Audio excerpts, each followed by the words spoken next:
So here we have the Mini hatchback on a 66 plate. So I'm going to start off by showing you around the outside of the car, and then we'll hop in and run through some controls on the inside. From the outside you can see it's a 3-door car with those black alloy wheels to match the mirror cap and roof. We've also got tinted windows as well. We're going to start off inside the boot area of the car first of all. As we approach the back of the car, you can see we have reversing sensors, plenty of boot space as well, along with that 60/40 split folding rear seat should you wish to increase this space even further again. This tray section also lifts to give you even more space should you need it. Okay, so we're just going to work our way back around to the front of the car, and then we'll hop in and run through the controls on the inside. Now that we've done a full circle of it though, you can see it's in excellent condition the whole way round. Just briefly before we climb in, I think it's well worth seeing the interior from this exterior point of view. There's plenty to run through on the dashboard, so let's hop in and we'll do that now.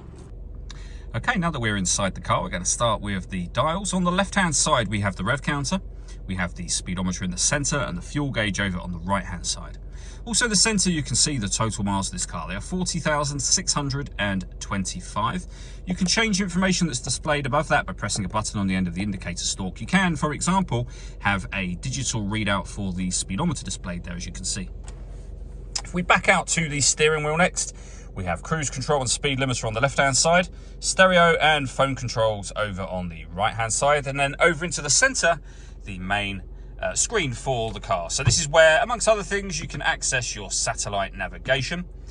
Really nice clear color display, as you can see. All the movement I'm making on the screen is being done using the controls down here. So you have a few buttons, but essentially everything can be done with this dial. So we're on the main menu now.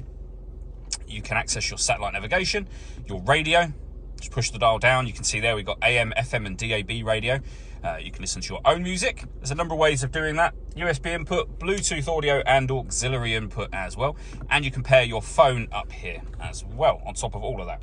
If I pop the car into reverse, you can see we have a visual guide for the parking sensors. Below that, the dual zone climate control. You can adjust the passenger temperature, the driver temperature. You can increase and decrease the fan speed. You can determine what direction you'd like the air to be distributed in. When you're happy with those settings, you can turn your air conditioning off, back on again, or hit auto, and then the car will take control of the fan speed and direction of the air for you. Press auto again and you go back to your own settings. We have the traction control. You can turn off the button to start and stop the engine on the car. This turns off the stop and start, which is a different thing altogether. This car is designed to cut out when it's stationary in traffic to save you fuel. The system is off when that light shows. We have a 12-volt charging socket, USB and auxiliary inputs, and then the 6-speed manual gearbox. Lastly, this button here will change the driving setup of the car. So you're able to put the vehicle into sport mode, mid mode, and green mode. Whichever mode you put it in, you can see which mode you're selecting by the color hoop around that central display. All that leaves me to say is thank you for taking the time to watch this video. If you'd like to come and see the car for yourself and have a test drive, please feel free to give us a call here at Surrey Specialist Cars. We'd love to hear from you soon.